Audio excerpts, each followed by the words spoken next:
오늘 본문을 통해서 마가가 전하려는 하나님의 뜻이 뭐였을까? 자, 첫 번째는요.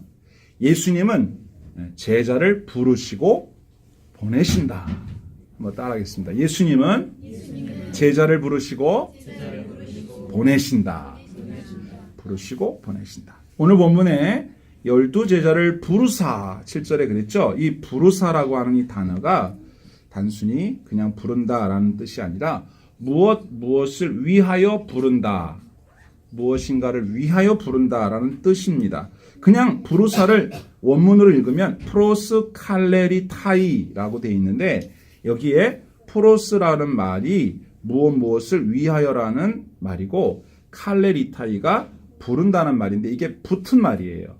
그러니까 우리말로는 부르사 이렇게만 번역했지만 무엇을 위하여 불렀다. 그러니까 제자를 불렀는데 목적을 가지고 불렀다. 그런 것이고 또 여기에 둘씩 보내시며라고 되어 있죠. 이 보낸다는 말도 우리말로 그냥 보내시며라고만 번역했지만 이 말도 무엇으로부터 분리하여 보낸다라는 뜻이 있어요. 그래서 아포스텔레인.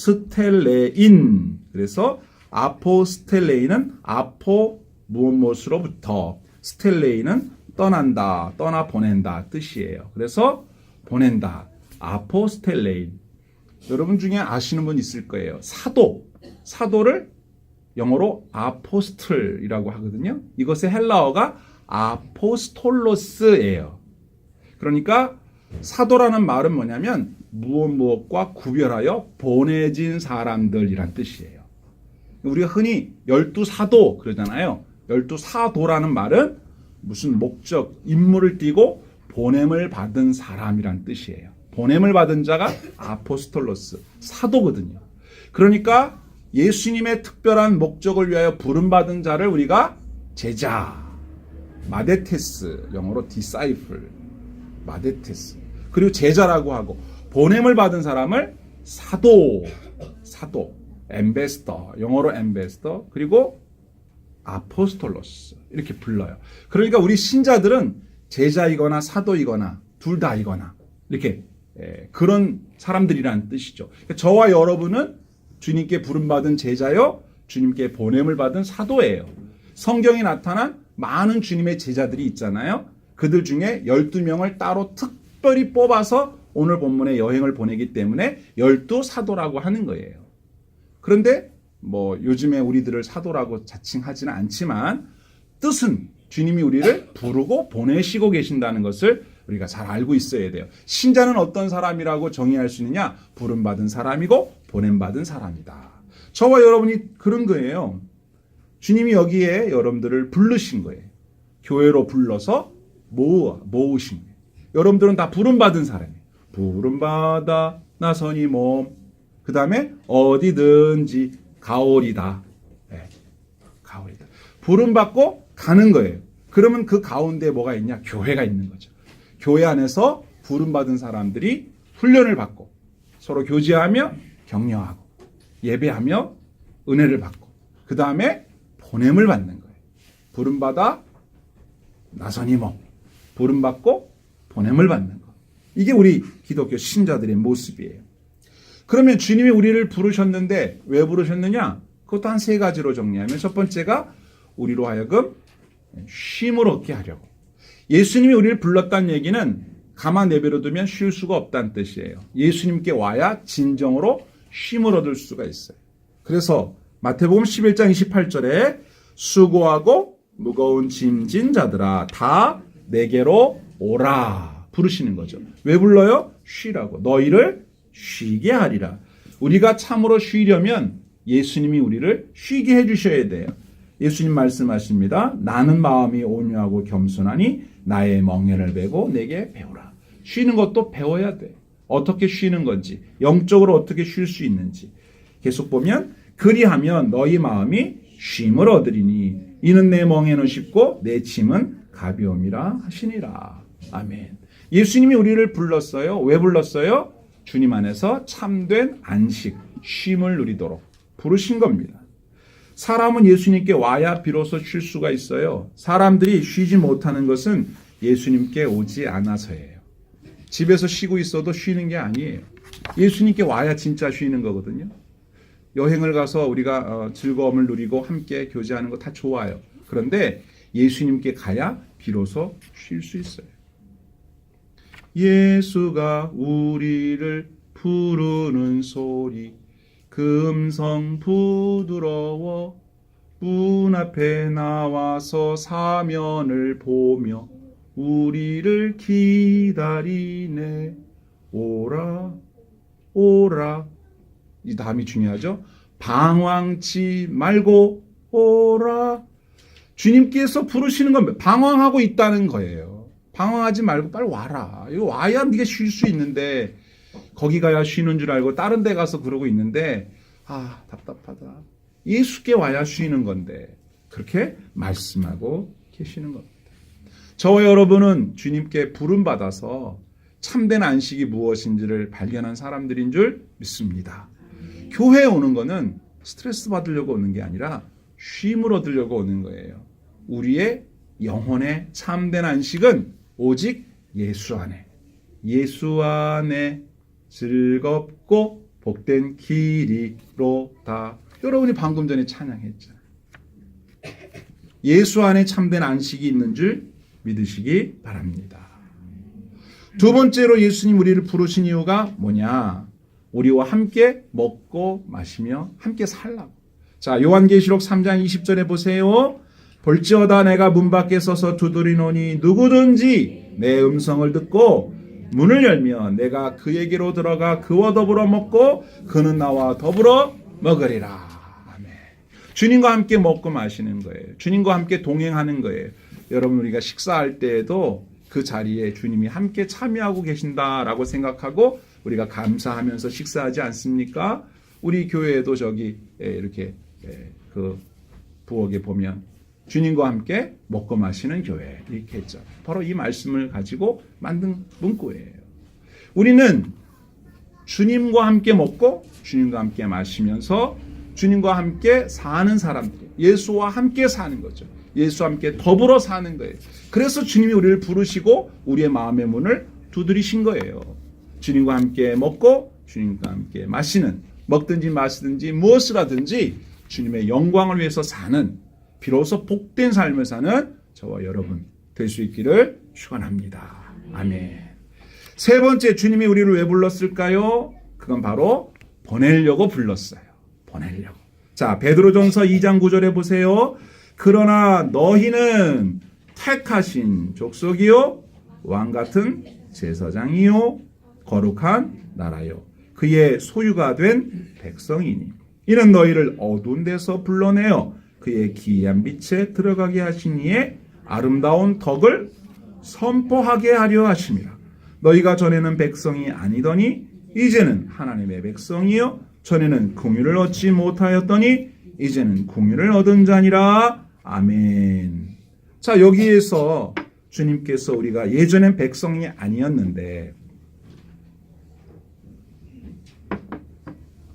예전엔 긍휼을 얻지 못했었는데 이제는 긍휼을 얻은 백성이 되었고, 예전에는 우리가 주님과 상관이 없는 사람이었지만 택함 받은 족속이 되고 왕같은 제사장이 되고 거룩한 나라가 되고 그의 소유된 백성이 되어 우리가 신분이 달라졌어요.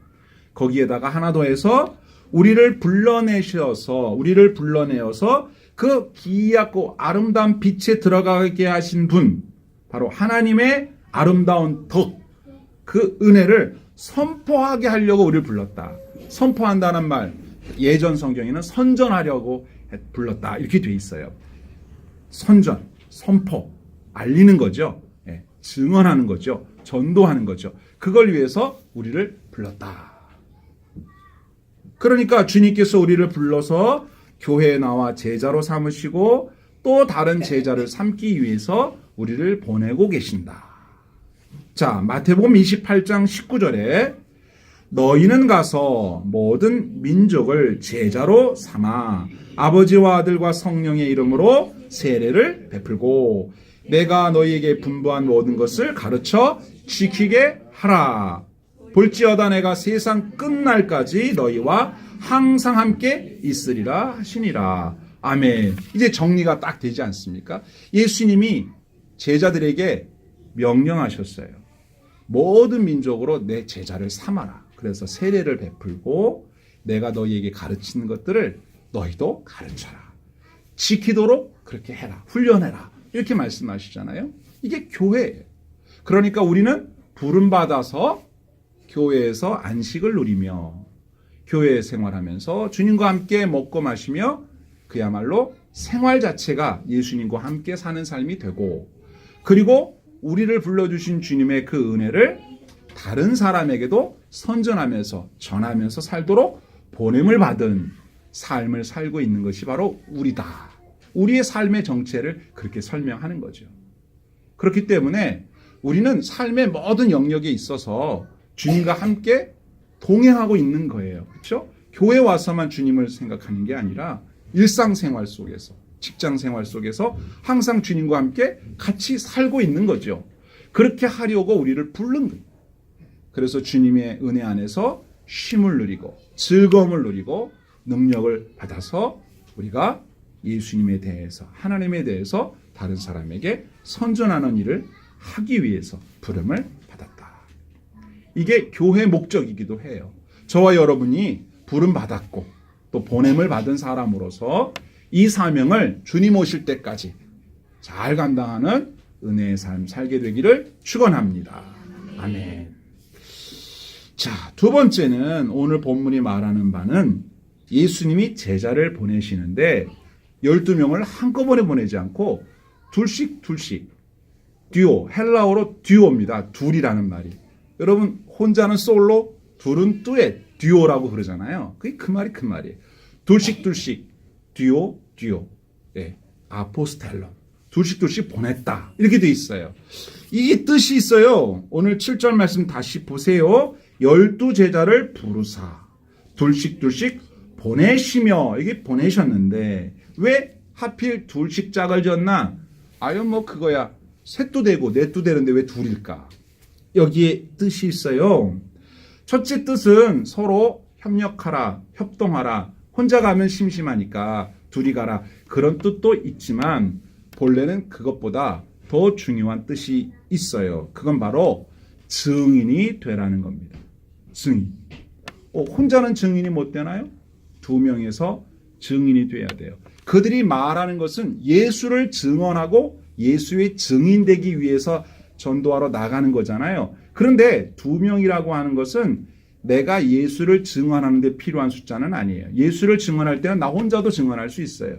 그런데 이 증거는 무엇을 위한 증거냐면 예수를 안 믿겠다고 거절하는 사람들을 위한 증인입니다. 자, 본래 마태복음 18장 16절을 보면 이런 말씀이 나와요. 보세요. 만일 듣지 않거든 한두 사람을 데리고 가서 두세 증인의 입으로 말마다 확증하게 하라. 아멘. 믿느냐 안 믿느냐에 대하여 증인이 필요해요. 믿었다는 것에도 증인이 필요하지만 안 믿겠다고 했다는 것에도 증인이 필요해요. 이게 어떻게 보면 무서운 말씀이에요. 사실 지난 주일날 우리가 예수님이 고향에 가서 설교하는데 다수의 사람들이 예수님 안 믿고 배척했다 그랬잖아요. 그런데 만약에 나중에 내가 언제 배척했어? 나 예수님 믿는다고 그랬는데 내가 언제? 또는 나는 그런 말 들은 적이 없는데 이렇게 발뺌을 할 수도 있잖아요. 바로 그런 일을 방지하기 위한 증인이 2명이에요. 그러니까 히브리 사람들이 생각하는, 유대 사람들이 생각하는 어떤 일에 대하여 증인이 되기 위해서는 최소 인원이 2명이 있어야 돼요.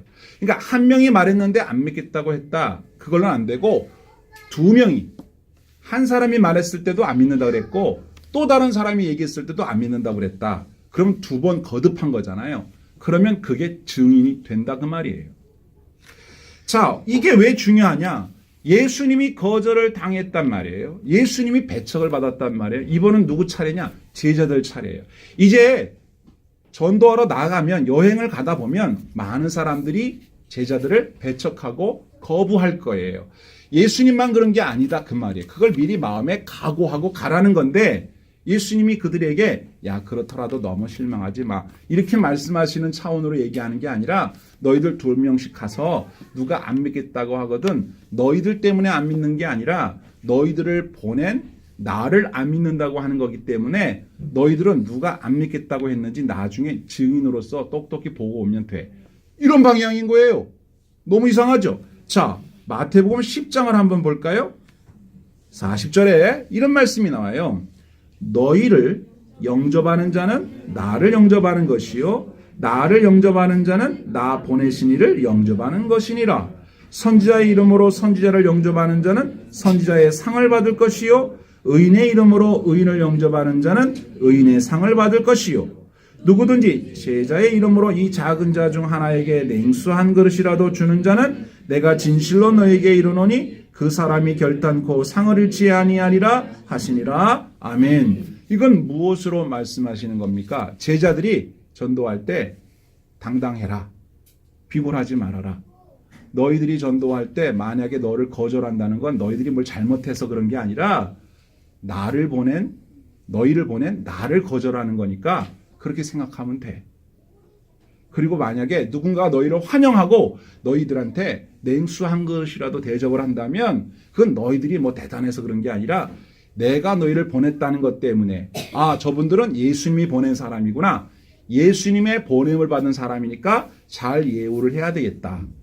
라고 했을 때 냉수 한 그릇 대접하는 게 뭐 대단하겠습니까마는 유대 사람들에게 있어서 물 한 그릇 대접하는 건 우리나라에서 물 대접하는 거랑 달라요. 거긴 물이 귀하기 때문에 물을 이렇게 떠다 준다는 게 쉬운 일이 아니에요. 우리는 뭐 그냥 정수기에서 떠서 주면 되지만 걔네들은 물을 길러다 먹기 때문에 물 한 바가지 주는 게 쉬운 일이 아니란 말이죠. 그러니까 돈이 많이 드는 일은 아니지만 신경 쓰이는 일을 예수님이 보낸 사람들이라는 이유 때문에 베풀었다면 그것에 대하여 상을 주겠는데 그 상을 결코 잃어버리지 않도록 하겠다고 약속하신 거예요. 그러니까 이제부터 너희들이 여행을 하면서 겪게 되는 모든 일은 내가 너희와 함께 겪는 거라고 생각하면 된다. 이게 핵심 포인트예요. 너희가 거절당한다고 비참해하거나 무서워하거나 실망하지 말아라. 내가 너희와 함께 있다. 나도 같이 거절당하는 거야. 너희가 환영받을 때 와 이거 봐라 이렇게만 할 게 아니야. 내가 너희와 함께 있기 때문에 이런 환영을 받는 거니까 여행을 갈 때 너희 둘만 간다고 생각하지 말고 나도 함께 간다고 생각해라. 이렇게 말씀하십니다. 여러분 만약에 이제 우리 권사님 앞으로 수술도 하셔야 된다 그러는데 제 마음이 참 안 좋아요.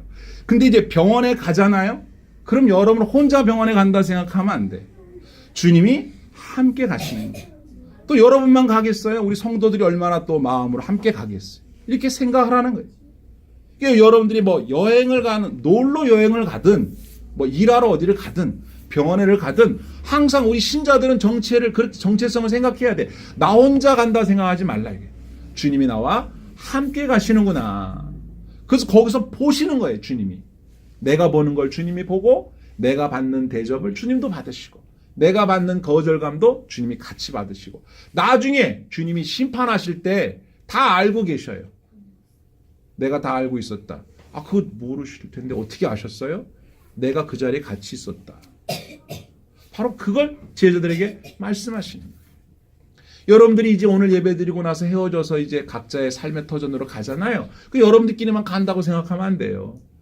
예수님은 여기 늘 계시고 여러분들은 갔다가 여기 와서 예수님 만나 그러는 게 아니라 여러분들이 여기 올 때도 주님과 함께 가는 것이고 또 세상으로 나아가 일터에 나아갈 때도 주님이 여러분과 함께 가는 거예요. 우리 고객을 만나러 갈 때도 나 혼자 가는 게 아니라 주님과 함께 가는 거예요. 그래서 그 사람들이 혹시라도 뭐 이렇게 뭐 별로 이렇게 좋은 성과를 내지 못하고 내가 뭐 전화해서 영업을 했는데 상대방이 뭐 받아들이지 않을 때 속상할 수 있잖아요. 그때 나만 그런 게 아니라 주님이 나와 함께 계시면서 같이 그런 어떤 그런 마음을 같이 누려주시는 거니까 너희들 낙담하지 말아라. 너무 이렇게 속상해하지 말아라. 그렇게 제자들에게 말씀하고 계시는 겁니다. 부디 저는 여러분들이 어디 가서 많은 사람들에게 환대받고 환영받는 그런 분들 되기를 바라요. 주님 때문에 그런 은혜를 입기를 바랍니다. 잘 되길 바라요. 그런데 뭔가 잘 안 된다 할지라도 너무 낙심하지 않기 바라요. 주님이 여러분과 함께 하십니다. 그거 다 보고 계세요. 만약 어떤 사람이 여러분들을 부당하게 대하고 너무 속상하게 했다면 그 주님이 다 보고 계세요. 나중에 혼나죠. 나는 그 사람에게 보복하지 않겠지만 주님이 그거 다 보고 계신다는 거예요. 너 내 백성한테 이렇게 하면 나중에 혼난다. 이렇게 주님이 함께 하신다는 사실을 꼭 기억하라는 말씀이 되겠습니다. 여러분, 우리가 어느 곳에 가든지 항상 하나님과 동행하신다는 사실을 믿으시고 용기를 가지시기를 바랍니다. 오늘 본문 11절을 보겠습니다. 본문 11절에 뭐라고 되어 있습니까? 어느 곳에든지 너희를 영접하지 아니하고 너희 말을 듣지도 아니하거든 거기서 나갈 때에 발 아래 먼지를 떨어버려 그들에게 증거를 삼으라 하시니 여기에 특별한 행동을 하라고 말씀하세요. 예수님.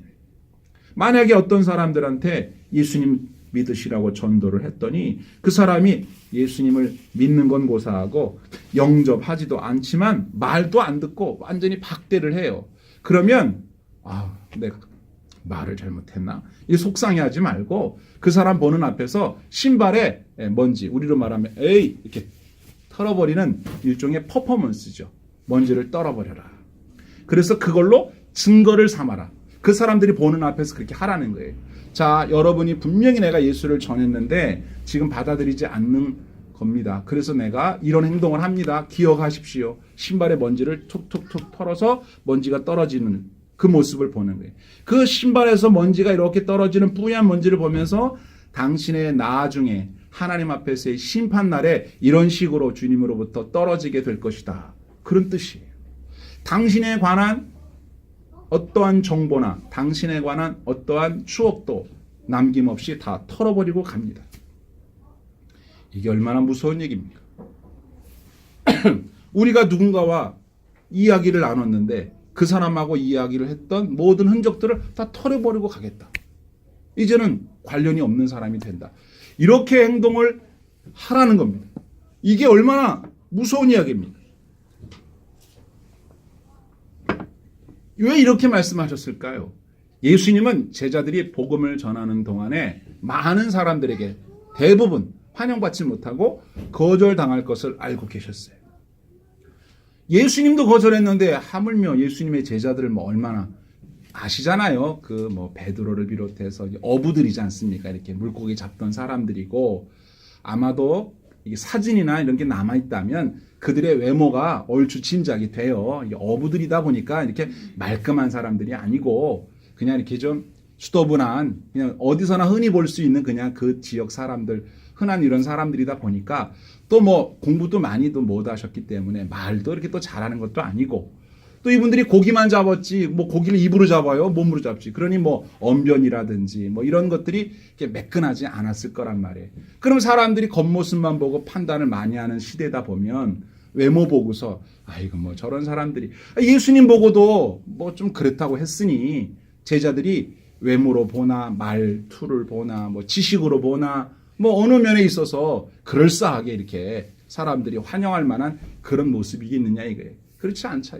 너무 보기에 그냥 착하게만 보이는 그냥 그렇게 생긴 사람들이 예수님을 전할 때 그 받아들이지 않을지 모른다는 그 예상을 가지고 제자들이 너무 실망할까봐 제자들을 생각하시면서 하신 말씀이에요.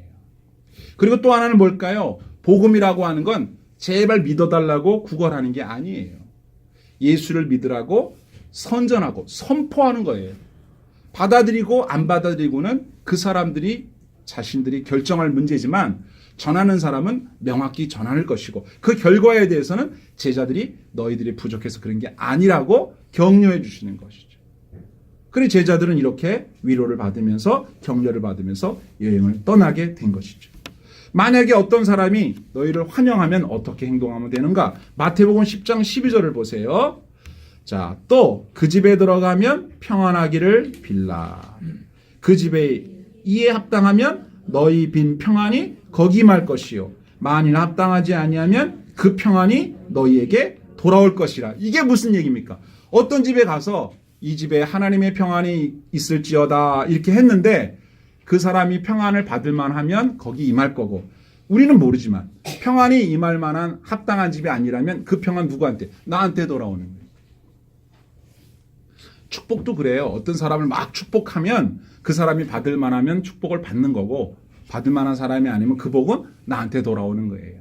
반대도 있어요. 내가 누군가를 막 저주했어요. 근데 그 사람이 저주받을 만해. 나쁜 사람이야. 그러면 그대로 될 거예요. 근데 그 사람이 나쁜 사람이 아닌데 내가 뭐 모르고 잘못 알고 막 저주했어. 그럼 어떻게 돼요? 그게 나한테로 돌아와. 그게 잘 생각하고 해야 되는 거예요. 제가 한번 꾀를 냈어요. 주로 누구를 축복하면 좋을까? 축복받지 못할 만한 사람만 골라. 그런 사람 명단을 작성을 해. 그런 사람만 냅다 축복하는 거예요. 그럼 다 그 내 거 아니에요. 네. 그죠? 괜찮죠? 그러니까 축복받다 마땅한 사람들도 많이 해주되 주로 잘 축복해봐야 이건 저 사람에게 안 떨어질 것 같은 그런 사람을 골라서 축복을 막 해주는 거예요. 그럼 누가 보면 되게 좀 훌륭해 보이는 데다가 그 축복은 내 거가 되는 거죠. 예. 너무 꾀를 냈나요? 예. 그러면 내가 저주할 사람은 없잖아. 다 축복해주면 좋잖아요. 받을 사람은 받으시고 못 받을 사람은 내 거가 되고. 예. 저주는 괜히 잘못했다가 내가 다 뒤집어 쓰는 수가 있어요.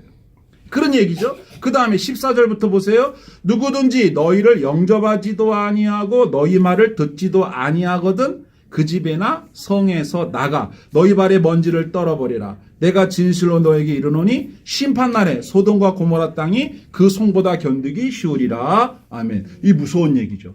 차라리 소돔 고모라 성이 나을 거다. 그 동네보다는. 만약에 너희를 막 박대하고 핍박하고 그런 마을을 만날 수도 있는데 그럴 때는 거기에서 너무 상처받지 말고 그냥 먼지 털고 여기는 아닌가 보다. 그리고 나와라 이거예요.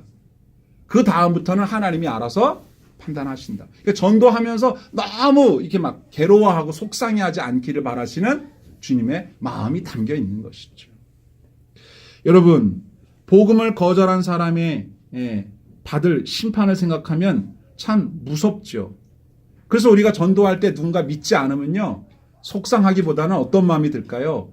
안타까운 마음이 들고 불쌍한 마음이 들어야죠. 그래서 우리가 전도할 때 우리가 전도하는 그 대상자에 대하여 애정을 가질 수가 있는 거예요. 이렇게 말씀해 주셨기 때문에 전도하는 것이 우리를 모멸감 느끼라고 보내시는 게 아니라 그런 사람들이 있을 걸 예수님이 예상하시고 우리를 격려하시는 것이고 누구한테 네가 말했는데 그렇게 이렇게 모멸감을 받거들랑 나도 같이 받는다고 생각하고 너무 속상해하지 말고 만약 그 사람이 나중에 또 다른 사람에게 전도를 받아서 믿게 되면야 뭐 다행이지만 만약에 그렇지 않는다고 하더라도 그건 내가 알아서 할 문제니까 너는 마음의 평강을 가지고 내가 너를 보냈다는 그 당당함을 가지고 가면 된다. 여러분 생각하십시오. 여러분들은 어떤 사람이에요? 예수님이 불렀어요. 예수님이 훈련시켰어요. 그리고 예수님이 보내는 예수님의 보냄을 받은 사람으로서 세상으로 담대하게 나아가는 거예요. 여러분들을 사람들이 어떻게 대우하고 대접할런지에 대해서는 여러분이 걱정할 일이 아니에요. 주님이 다 알고 계세요. 여러분들은 그저 당당하게 예수님에 대해서 소개하면 돼요. 주님께서 그 뒷일은 책임져 주실 것입니다. 이 신자의 정체성을 우리에게 가지라고 마가는 본문을 통하여 하나님의 뜻을 전달하고 있습니다. 주님의 부름받고 보냄을 받은 사람으로서 다시 시작되는 한 주간에도 당당하게, 힘차게, 멋지게 잘 살아서 하나님께 영광되고 여러분들에게 복이 많이 임하게 되기를 주의 이름으로 축복합니다. 아멘.